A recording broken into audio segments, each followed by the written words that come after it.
This podcast is part of the Pull Up a Chair podcast network. Let's build community through connection, conversation, and collaboration.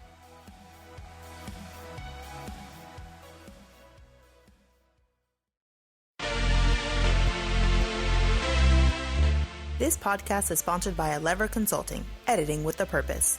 Check them out at leverconsulting.com for a free consultation.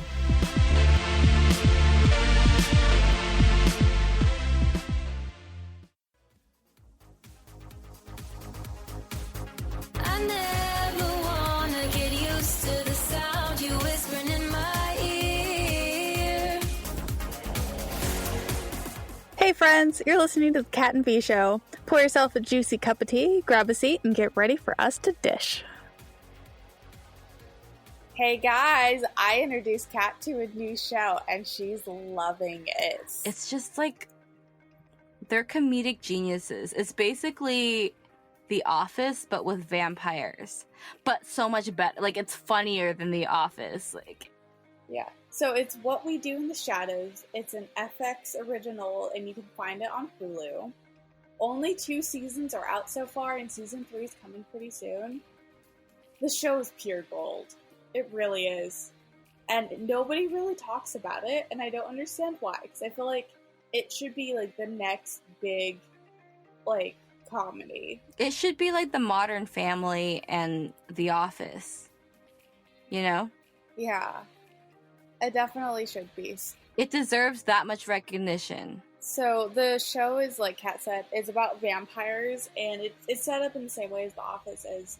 There's a film crew who are doing a documentary, and you don't really, like, see much of them. Every now and then you see them, like, getting attacked and dying No, well, because of the vampires. like, actually, I feel like they acknowledge the crew a lot more than they do in The Office and Modern Family, though.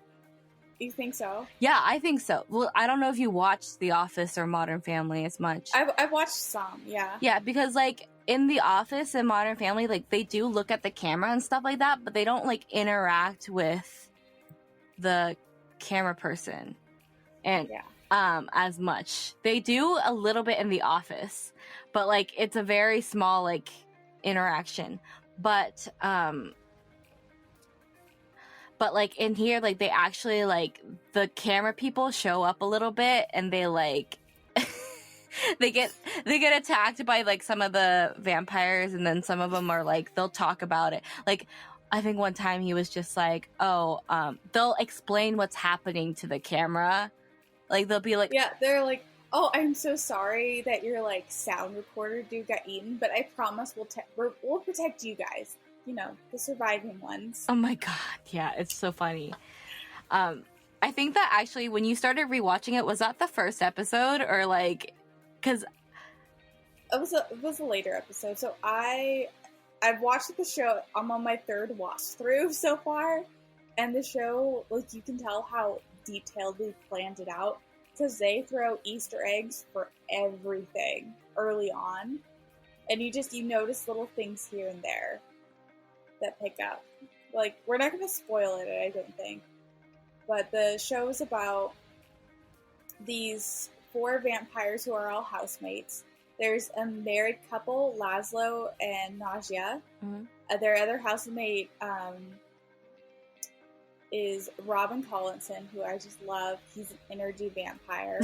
Like, all the other vampires are, like, blood-sucking. Blood-sucking. Like, think Dracula, burn in the sunlight, can't do garlic, stake in the heart, like, classic vampire.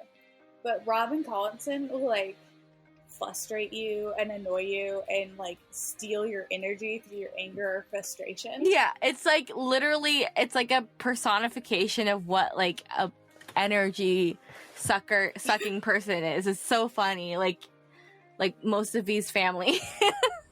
Yeah, and then there is also Nando, who was a conqueror, and he has a human familiar named Guillermo, who, like, wants to be a vampire so bad, and he's a little bit of, in my opinion, a little bit of a psychopath because of, like, how split he has his human life from his, like, wannabe vampire life. I don't know if it's psychopath. I feel like it's more socio, like, because he's not he's not murderous. Like, well, he just sets people up to get murdered. Yeah, but he's not like, he doesn't get joy out of it. I don't think, like, I think that he does it out of, like, because he wants to be a vampire so bad.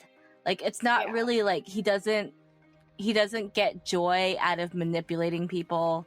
And he does, like, have, like, guilt and stuff like that. Like, it... Well, he only had guilt when it affected him personally. That's true. He didn't feel bad for all the other people. And, like, okay, we're hyping the show up, but what they do in the show is, like, mundane. Like, most of the episodes, they're just arguing with each other about something. I mean, they're not, like, it's not, like, okay, this is not, like, the Vampire Diaries, and, like, you know, it's like... No. The people are so normal looking. Like, I mean, it's just like The Office. You know how The Office, like, the people are just normal looking people? Like... Yeah, they're not, like, movie stars. Yeah, but except for Nadia, she's very beautiful. Yeah, but she's great. Yeah, oh my gosh, she's my favorite character.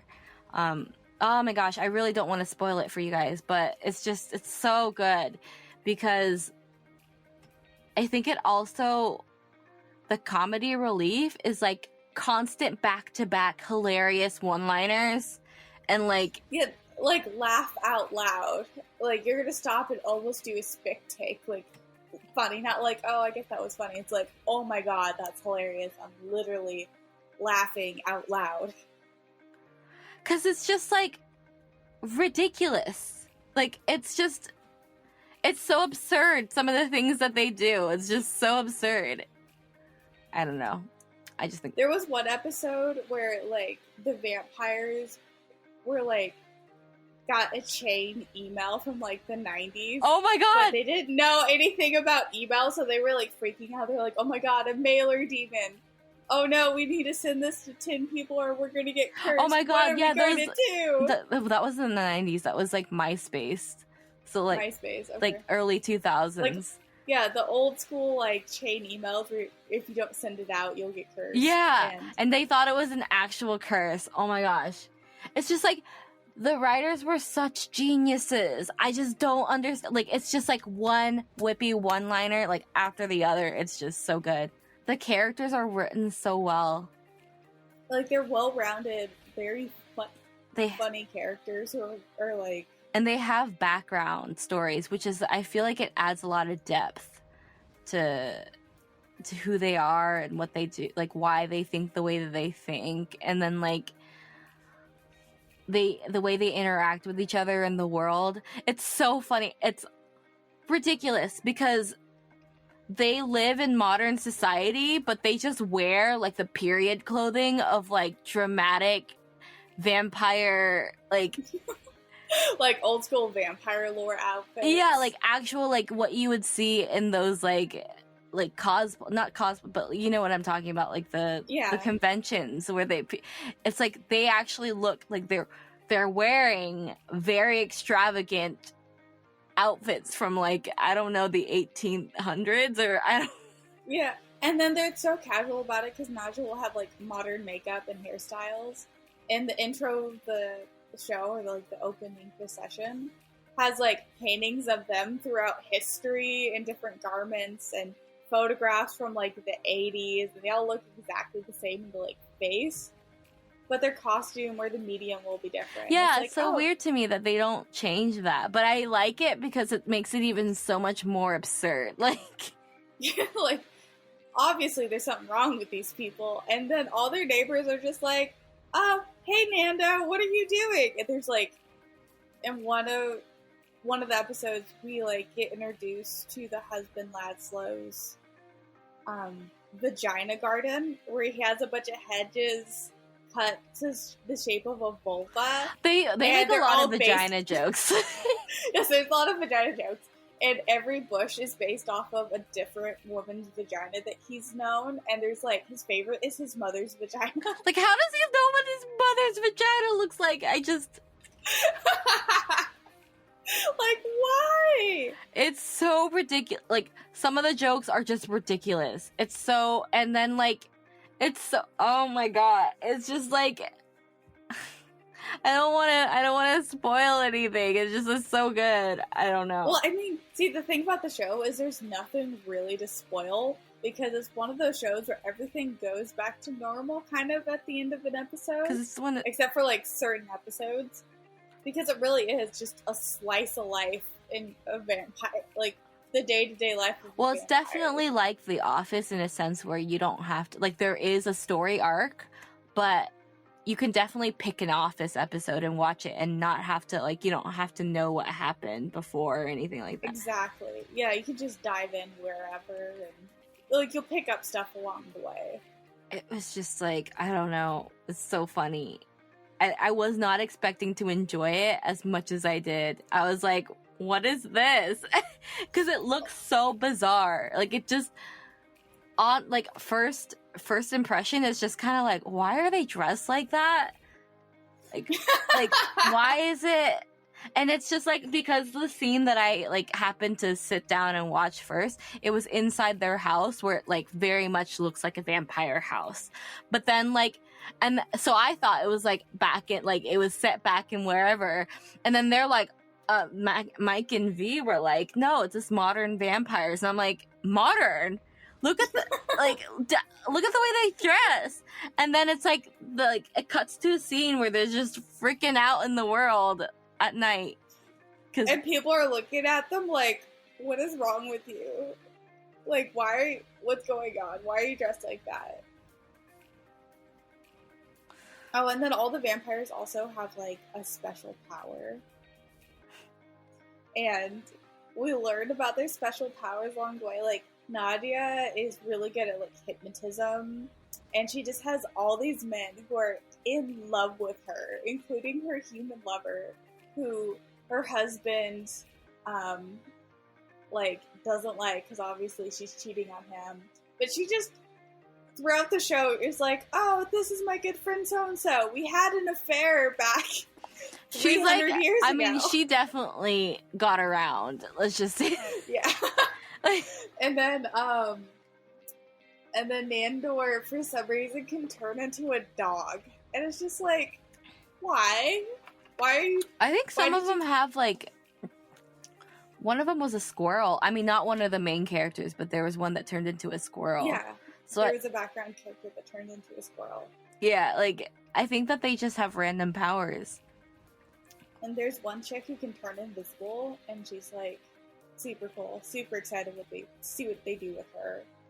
And except for her husband, Laszlo, he's not good at anything. He has no special powers, and the base vampire powers he's not very good at. He can, doesn't he, what does he do? I think he hypnotizes, but I think all of them can. No, he's bad at hypnotism. Oh, is he? He can, but he's not particularly good at it. Oh. Huh. And he got teased for it in one of the episodes. I don't know. I mean, like, Laszlo's kind of... He's like my least favorite character. Yeah. He's the only one that has to announce when he's turning into a bat and not just turn into a bat. Right. I noticed that. I wasn't sure if that was, like... Everybody else can just turn into a bat and fly away. He has to yell, bat! And then he can turn into a bat and fly away. And it's just like, wow. And I guess we should be nicer to him because he's the youngest vampire. I think he's only like 5 or 6. Right, but the other vampire, like, found her powers in, like, the first few days. So, like... Oh, yeah. Never mind. Laszlo's pathetic. I really like... I don't know. I just love Nadia because she's, like... She's such a... I don't know. She embodies what I feel like is like the perfect snarky mom.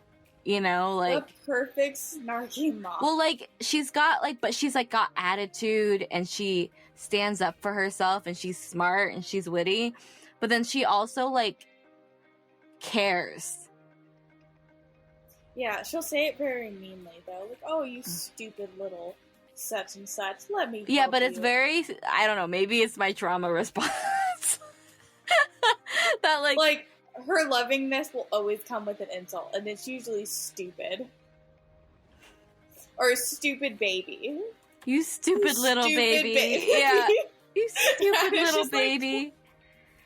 And they all have different accents because of their different places. Yeah. Oh my god. It's so random. I don't know. It's just like one of them. I won't tell you which one, but like was like started a bunch of pornos like just throughout the decades, and it's like they show him shooting up, like obviously not like actual porno, but like they show him shooting the opening of pornos from like every decade, and they're all so bad. It's like bad porno acting times 100 with the weird accent that he does. I don't know. The only one that doesn't have an accent is Colin Robertson. Colin Robertson, who we don't really know. Okay, so we know a lot about the lore of the normal vampires, but we don't really know much about the lore of the energy vampires. And I think even the characters don't know much about energy vampires. Because every now and then, they're like, we're such and such, but we don't know about you, Colin Robinson, or what's your deal? And he's like, I don't know. Just because it all is kind of a mystery. And I did a little research, because of course I did. So the writers, like, have all the lore for everything figured out, but they also have written down what each character knows about the lore, because, you know, they're all, like, vastly different ages. And apparently, Colin Robinson's actor, all of his lines are ad-libbed. He is told generally what he has to do in the scene, like, oh, you have to open up an envelope, or you just have to be there. And everything that comes out of his mouth is something that he made up off the top of his head. Which is great, because he's so annoying. I don't know, he's so funny. Oh, he is. He is hilarious. It's just like, and he, like, delivers it perfectly. Like, you can imagine that he's honestly just being himself. A person that just so happens by being live sucks out your energy. I don't know. It's so funny because, like, there's that one scene. I don't know. There's a scene where he, like, just says a string of names and, like, starts throwing in jokes with the names. And it's just, like, you can tell that he's ad-libbing there. Like, you can tell, but it's done so well that if you didn't know that he was ad-libbing, you wouldn't know.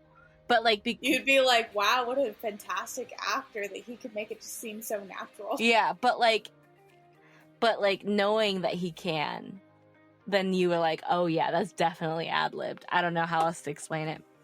Yeah, and there's some scenes where he'll, like, say something, and all the actors will look over at him like, when did you get here? And you can really tell that sometimes they're just confused about what his character's doing, because everybody else had lines they had to learn, and he's just there messing it up for them. Really? So you can almost feel their frustration, which is just great to have those genuine reactions. That's so funny. But yeah, this is our show recommendation. It's been a while since we recommended a show. Everybody go to Hulu, watch the show, make it popular so they keep renewing it, because I can't get enough. I honestly can't. It's so good. It's just so good. I feel like there's a little something for everyone in it, like... just a little something. Anyways, we'll see you guys next week. Thank you for watching the Cat and V Show. Be sure to check out our other podcast at How's That Working For You. And bye-bye. Bye.